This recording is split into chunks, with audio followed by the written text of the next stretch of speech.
देने वाले तथागत गौतम बुद्ध और करोड़ों बहुजन समाज के मसीहा बाबा साहब डॉक्टर भीमराव अम्बेडकर एवं समय समय पर जन्मे मूल्यवादी समाज के समस्त महापुरुषों को सादर श्रद्धांजलि देना चाहूंगा। तत्पश्चात आज 21 नवंबर 2021 बहुजन क्रांति मोर्चा के राष्ट्रीय अध्यक्ष माननीय वामन मेश्राम साहब, जिनका 65वां जन्मदिन है, आज हम लोग एक जिले में नहीं, केवल मंडल में नहीं, पूरे देश में उनका जन्मदिन मनाया जा रहा है। साथियों, पूरे देश में उनका जन्मदिन क्यों मनाया जा रहा है, इसके पीछे भी मनाने का एक कारण है मेरे साथियों। हमारे समाज के अंदर, SC ST OBC समाज के अंदर और माइनॉरिटी समाज के अंदर जो कमी थी कि हम लोगों को दोस्त और दुश्मन की पहचान नहीं थी, और जो हमारे अपने हैं उनको दुश्मन समझने की जो हमारे दिमाग में गुबार भरा हुआ था, उसको अगर किसी व्यक्ति ने दूर किया साथियों, तो वो एक ही शख्स है, जिस शक्ति का नाम है वामन मेश्राम। साथियों, वामन मेश्राम साहब ने दोस्त और दुश्मन की पहचान करवाई, कौन अपना कौन पराया, इसकी पहचान करवाई साथियों। वरना हम लोग तो आपस में खून के भाई होने के बावजूद भी चील और कौवों की तरह लड़ते थे साथियों, कुत्तों की तरह लड़ते थे साथियों, क्योंकि हमारे अंदर समझ नहीं थी, हमारे अंदर समझ नहीं थी। यहाँ तक कि देखकर सामने भी नहीं पहचान पाते थे कि दुश्मन है कि ये दोस्त है, और दुश्मन के साथ मिलकर के अपने ही भाई के साथ हम लोग लड़ने को तैयार रहे। मुस्लिम से हिंदू को बनाकर लड़ाया गया, सिख को लड़ाया गया, ईसाई को लड़ाया गया, जैन को लड़ाया गया, लिंगायत को लड़ाया गया। धर्म के आधार पर इस देश के अंदर लड़ाई की गई साथियों। और जो इस देश में लड़ाई करवाने वाला व्यक्ति है, वो जो चालाक व्यक्ति है, उसने क्या किया साथियों, उसने ऐसा अपने आप को कवर करके रखा कि हमारे पूरे बहुजन समाज से, पूरे मूल्यवादी समाज का कोई भी व्यक्ति पहचान नहीं कर पाया साथियों। ऐसी स्थिति में अगर कोई शख्स है, कोई महापुरुष है, कोई महापुरुष पैदा हुआ जिसने हम लोगों को ये समझने की शक्ति हमारे अंदर भरी कि दोस्त कौन है और दुश्मन कौन है, तभी साथियों हम लोग आज जिसको दुश्मन कब समझते थे, आज उसको अपना दोस्त समझने लगे। साथियों, हम लोगों के अंदर हमारे SC ST समाज, OBC समाज को हिंदू के नाम पर गुमराह करके कभी मुसलमान से लड़ाया गया, कभी किसी गैर धर्म से लड़ाया गया, जबकि साथियों ऐसा नहीं है। हम लोग SC ST OBC के लोग, हमारे अंदर भी कुछ कमी नहीं, हमारे अंदर भी कुछ कमी नहीं, जिसकी वजह से हम लोग लड़ते रहे। क्या हम लोग रोटियां नहीं खाते थे? क्या हम लोग गोबर खाते थे? हमारे अंदर समझदारी नहीं थी, हम सोच नहीं पाए। जो हमसे कहते रहे कि मुसलमान तुम्हारा दुश्मन है, वही लोग अपनी बेटियों की शादी मुसलमानों से करते रहे।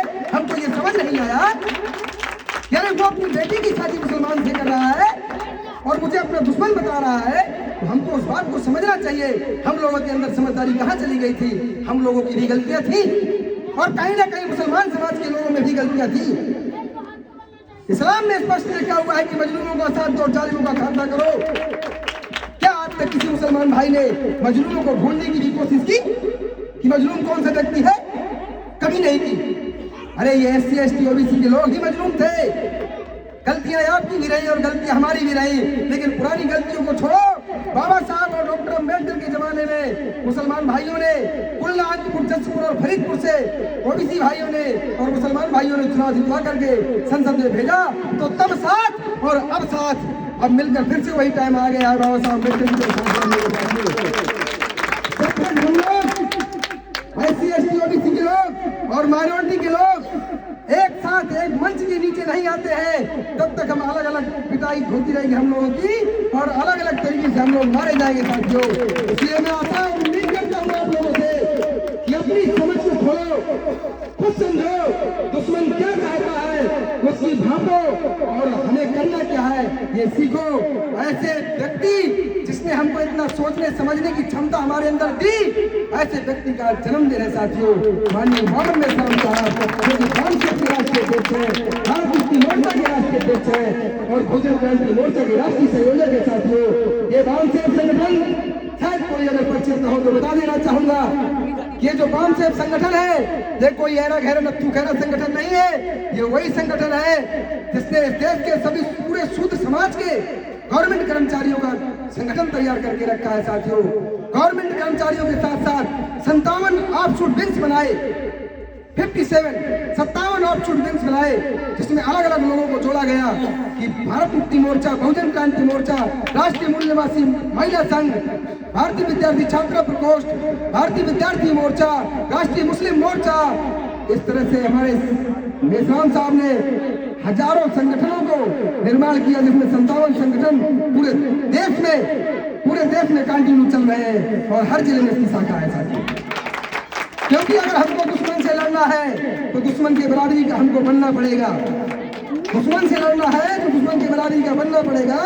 आज दुश्मन के पास में हजारों की संख्या में संगठन है, तो हमारे पास उसकी बराबरी तक के संगठन अभी नहीं है, लेकिन उससे आगे होने के बावजूद भी उसके पैर हिल रहे हैं। उसका कारण है साथियों, ये जो बाम सेफ संगठन है ये कैडर रेस है, कैडर रेस संगठन है। कैडर हमारा है और देश खड़े वो भी हमारा है, जमीन भी हमारी है, विचारधारा भी हमारी है, इसलिए हमारा संगठन मजबूत है। और जो दुश्मनों के संगठन है उनके पास कैडर तो है मगर बेस नहीं है। सबसे बड़ी कैडर तो है लेकिन वो बेस पर हमारे खड़े हैं। जिस दिन हमारे SC ST OBC समाज को ये पता चलेगा कि यार हम तो दुश्मन के पाले में काम कर रहे हैं और वो निकल कर अपने घर वापस किया जाएगा, तो वो लोग नंगे के नंगे रह जाएंगे। साथियों, लड़ाई लड़ने की जरूरत ही नहीं है। साथियों, ऑटोमेटिकली उनका पूरा वर्चस्व खत्म कर दिया जाएगा। लेकिन समझ हमारे अंदर होनी चाहिए, हमें गुमराह करने में दुश्मन की गलती कम है, हमारी गलतियां ज्यादा है। दुश्मन की गलती कम है, हमारी गलतियां ज्यादा है। दुश्मन तो चाहता है हमको बर्बाद करना, लेकिन हम क्यों बहुत चाहते हैं होना बर्बाद? हमें बर्बाद नहीं होना चाहिए, हमको समझना चाहिए। तो साथियों, हम लोगों को इस सारी जानकारी ये बोलने लायक बनाने के लिए हम लोग भी कभी नहीं बोलते थे, हमारी औकात नहीं होती थी मंच पर बोलने के लिए। अरे मंच पर बोलने की तो छोड़ो, हमारी जमीन पर थूकने की औकात नहीं होती थी। ऐसे व्यक्तियों को, ऐसे समाज को महापुरुष बाबा साहब डॉक्टर अम्बेडकर ने संविधान बनाकर तैयार किया। इसके बाद भी 1978 तक हम लोग कुछ नहीं बोल पाए। कांशीराम साहब के आने के बाद हम लोगों को थोड़ा हौसला मिला। कांशीराम साहब के जाने के बाद माननीय वामन मेश्राम साहब ने हमको हवा में ही उड़ा दिया। सब लोगों की जाओ आतंक मचाओ, देश में चर्चा करो। बाबा साहब अम्बेडकर ने हिंदुस्तान को कहा था, एक शायरी करते थे, लिखी जाती थी वो जानकर कि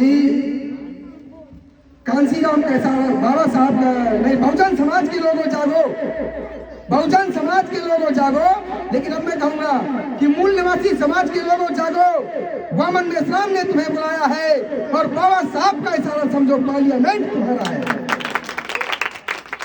साथियों, इतना सब कुछ बताने के बाद आज वामन मेश्राम साहब ने हमको इस जगह पर लाकर खड़ा कर दिया कि मैं अभी यहाँ पर मेरे बाप की उम्र के बैठे हैं 2-3 साथी, कि हम इतना बोलते हमारा एक बच्चे का मुकाबला वो लोग नहीं कर सकते हैं। उसका कारण है क्योंकि साहब ने, वामन मेश्राम साहब ने जड़ें खोद कर निकाली है, हवा में बात नहीं करता। ये बाम सेफ संगठन वो है जो हर बात तथ्य के साथ करता है, सबूत के साथ करता है। साथियों, कोई भी बात हवा में नहीं की जाती। चंद लोगों ने जो अपने आप को यहाँ का हुक्मरान करके रखा है, वामन मेश्राम ने उनको उन्हीं के शास्त्रों के दम पर, उन्हीं के इतिहास के दम पर और भारत सरकार की सुप्रीम कोर्ट के दम पर उन लोगों को विदेशी घोषित कर दिया। मेरे साथियों, अरे जिन लोगों ने मुसलमानों को हमेशा कहा कि मुसलमान विदेशी है, मुसलमान तो विदेशी है, सदियों से कहा, लेकिन वो लोग तो कहते हैं कि मुसलमान विदेशी है। अरे सोच तो हमारे अंदर होनी चाहिए, हमने कैसे मान लिया कि हम विदेशी हैं?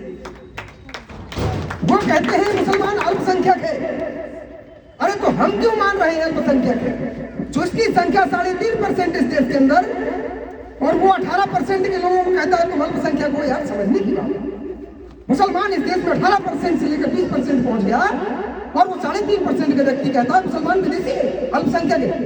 कैसे?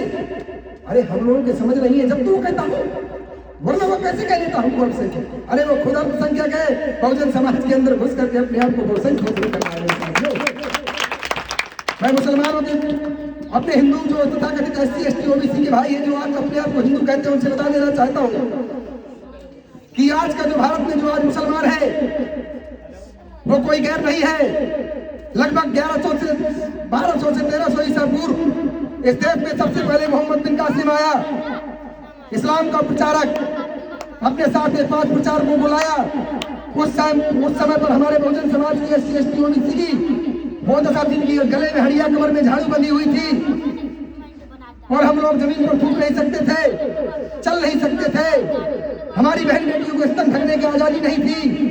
अगर स्तन ढक दिया हमारी बहन बेटियों ने उन लोगों के सामने तो हमारी बेटियों को बेल तक देना पड़ता था, हमारी महिलाओं को।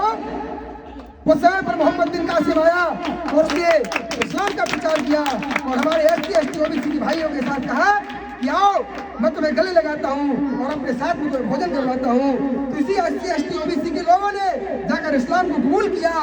अरे वो हमारे खून के भाई हैं, वो मुसलमान SC ST OBC धर्म परिवर्तित करके गए हुए हैं भाइयों। अगर नहीं गए होते तो आज उनका DNA हमारे DNA से 100% मैच नहीं कर रहा होता। तो हम लोगों को दोस्त और दुश्मन की पहचान करनी होगी। हमारा दोस्त कौन है, दुश्मन कौन है। तो साथियों हम लोग आपस में रोज बैठे, कम से कम एक दूसरे के पास बैठे और कभी मैं मुसलमान भाइयों से एक गुजारिश करता हूँ, निवेदन करता हूँ कि कृपया वो लोग हमें हिंदू बनाने की कोशिश ना करें, मूल निवासी रहने दें और मूल निवासी खुद बनकर रहे।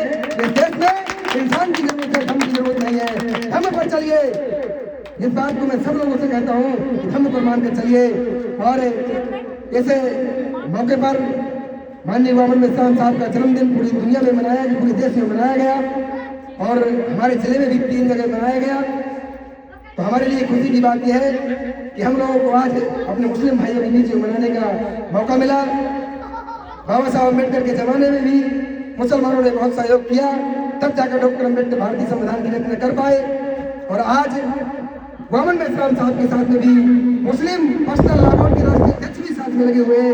पूरा मुस्लिम समुदाय भारत का मिश्राम साहब के साथ लगा हुआ है। साथियों तो हम लोगों को इस दिन 21 नवंबर को आज ये संकल्प लेना है सभी साथियों को कि हम जब साथ थे और अब साथ है और डटकर मुकाबला किया जाएगा। हमें चाहे रोड से लेकर संसद तक की लड़ाई लड़नी पड़े, हम एक होकर के लड़ेंगे। साथियों मेरी बात को ध्यान से सुना, आप लोग इस विचारधारा को आगे फैलाएंगे। इसी और आशा और विश्वास के साथ मैं अपनी बात खत्म की। जय भीम, जय भारत, जय मूल निवासी। वामन मिश्राम जिंदाबाद, जिंदाबाद, जिंदाबाद। वामन मिश्राम जिंदाबाद, जिंदाबाद, जिंदाबाद। वामन मिश्राम जिंदाबाद, जिंदाबाद, जिंदाबाद। बोल 85, जय मूल निवासी। बोल 85, बाबा साहब अमर रहे, अमर रहे, अमर रहे। बाबा साहब अमर रहे, अमर रहे, अमर रहे। बोल 85, बोल 85। धन्यवाद साथियों। इस कार्यक्रम को यहीं पर समापन किया जाता है और मैं कार्यक्रम समापन की घोषणा करता हूँ। जय भीम, जय भारत, जय मूल निवासी।